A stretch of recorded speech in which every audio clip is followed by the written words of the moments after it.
ಕಾರ್ತಿಕ ದಾಮೋದರ ಸ್ತೋತ್ರ. ಈ ಸ್ತೋತ್ರವನ್ನು ಭಗವಾನ್ ಶ್ರೀ ಕೃಷ್ಣನಿಗೆ ಪ್ರಾತಃ ಕಾಲ ಹಾಗೂ ಸಂಧ್ಯಾಕಾಲದ ಸಮಯ ಜ್ಯೋತಿ ಬೆಳಗುವ ವೇಳೆ ಪಠಿಸಬೇಕು. ಈ ಸ್ತೋತ್ರದ ವೈಶಿಷ್ಟ್ಯತೆ ಏನೆಂದರೆ ಇದರಲ್ಲಿ ಪರಮಾತ್ಮನ ದಶಾವತಾರದ ಬಗ್ಗೆ ವಿವರಿಸಲಾಗಿದೆ. ಮತ್ಸ್ಯಾಕೃತಿಧರ ಜಯ ದೇವೇಶ ವೇದ ವಿಬೋಧಕ ಕೂರ್ಮ ಸ್ವರೂಪ ಮಂದರ ಗಿರಿಧರ ಸೂಕರ ರೂಪ ಭೂಮಿ ವಿದಾರಕ ಜಯ ದೇವೇಶ ಕಾಂಚನ ಲೋಚನ ನರಹರಿ ರೂಪ ದುಷ್ಟ ಹಿರಣ್ಯಕ ಭಂಜನ ಜಯ ಭೋ ಜಯ ಜಯ ವಾಮನ ಬಲಿ ವಿದ್ವಂಸಿನ್ ದುಷ್ಟ ಕುಲಾಂತಕ ಭಾರ್ಗವ ರೂಪ ಜಯ ವಿಶ್ರವಸ ಸುತ ವಿದ್ವಂಸಿನ್ ಜಯ ಕಂಸಾರೇ ಯದುಕುಲ ತಿಲಕ ಜಯ ವೃಂದಾವನ ಚರ ದೇವೇಶ ದೇವಕಿ ನಂದನ ನಂದ ಕುಮಾರ ಜಯ ಗೋವರ್ಧನ ಧರ ವತ್ಸಾರೆ ಧೇನುಕ ಭಂಜನ ಜಯ ಕಂಸಾರೇ ರುಕ್ಮಿಣಿ ನಾಯಕ ಜಯ ಗೋವಿಂದ ಸತ್ಯವಲ್ಲಭ ಪಾಂಡವ ಬಂಧೋ ಖಗವರ ವಾಹನ ಜಯ ಪೀಠಾರೆ ಜಯ ಮುರಭಂಜನ ಪಾರ್ಥ ಸಖೇ ತ್ವಂ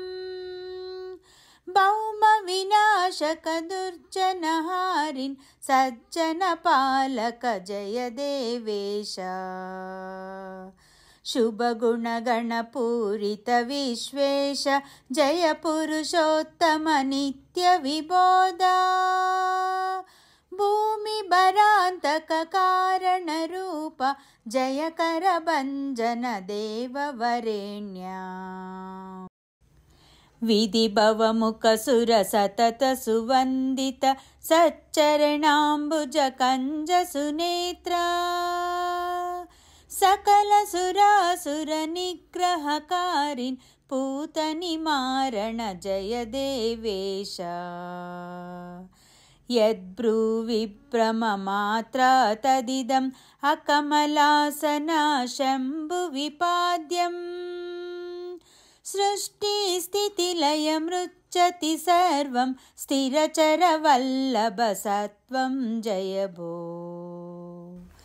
ಜಯ ಯಮಲಾರ್ಜುನ ಭಂಜನ ಮೂರ್ತೆ ಜಯ ಗೋಪೀ ಕುಚ ಕುಂಕುಮಾಂಕಿತಂಗ ಪಾಂಚಾಲಿ ಪರಿಪಾಲನ ಜಯ ಭೋ ಜಯ ಗೋಪೀ ಜನರಂಜನ ಜಯ ಭೋ ಜಯ ರಾಸೋತ್ಸವರತ ಲಕ್ಷ್ಮೀಶ ಸತತ ಸುಕಾರ್ಣವ ಜಯ ಕಂಜಾಕ್ಷ ಜಯ ಜನನೀ ಕರಪಾಶ ಸುಬದ್ಧ ಹರಣನ್ನಾವನಿತಸ್ಯ ಸುರೇಶ ಬಾಲಕ್ರೀಡನ ಪರಜಯ ಭೋ ತ್ವಂ ಮುನಿವರ ವಂದಿತ ಪಾದ ಪದ್ಮೇಶ ಕಾಲಿಯ ಪಣಿಪಣ ಮರ್ದನ ಜಯ ಭೋ ದ್ವಿಜಪತ್ನ್ಯಾರ್ಪಿತ ಮತ್ಸಿ ವಿಭೋನ್ನಂ ಕ್ಷೀರಾಂಬುಧಿಕೃತ ನಿಲಯನ ದೇವ ವರದ ಮಹಾಬಲ ಜಯ ಜಯ ಕಾಂತ ದುರ್ಜನ ಮೋಹಕ ಬುದ್ಧ ಸ್ವರೂಪ ಸಜ್ಜನ ಬೋಧಕ ಕಲ್ಕಿ ಸ್ವರೂಪ ಜಯ ಯುಗ ಕೃದ್ದುರ್ಜನ ವಿದ್ವಂಸಿನ್ ಜಯ ಜಯ ಜಯ ಭೋ ಜಯ ವಿಶ್ವಾತ್ಮನ್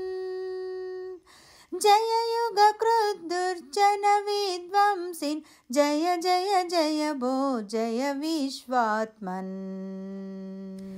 ಇತಿ ಮಂತ್ರಂ ಪಠನ್ನೇವ ಕುರ್ಯಾನ್ನೀರಾಜನಂ ಬುಧಃ ಘಟಿಕಾದ್ವಯಶಿಷ್ಟಾಯಾಂ ಸ್ನಾನಂ ಕುರ್ಯಾದ್ಯಥಾ ವಿಧಿಃ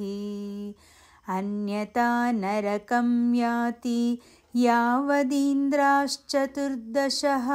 ಇತಿ ಶ್ರೀ ಕಾರ್ತೀಕ ದಾಮೋದರ ಸ್ತೋತ್ರಂ ಸಂಪೂರ್ಣಂ. इति श्रीपञ्चरात्रगमे अंसब्रह्मसंवादे श्रीकार्तिकदामोदरस्तोत्रम्। हरे श्रीनिवास।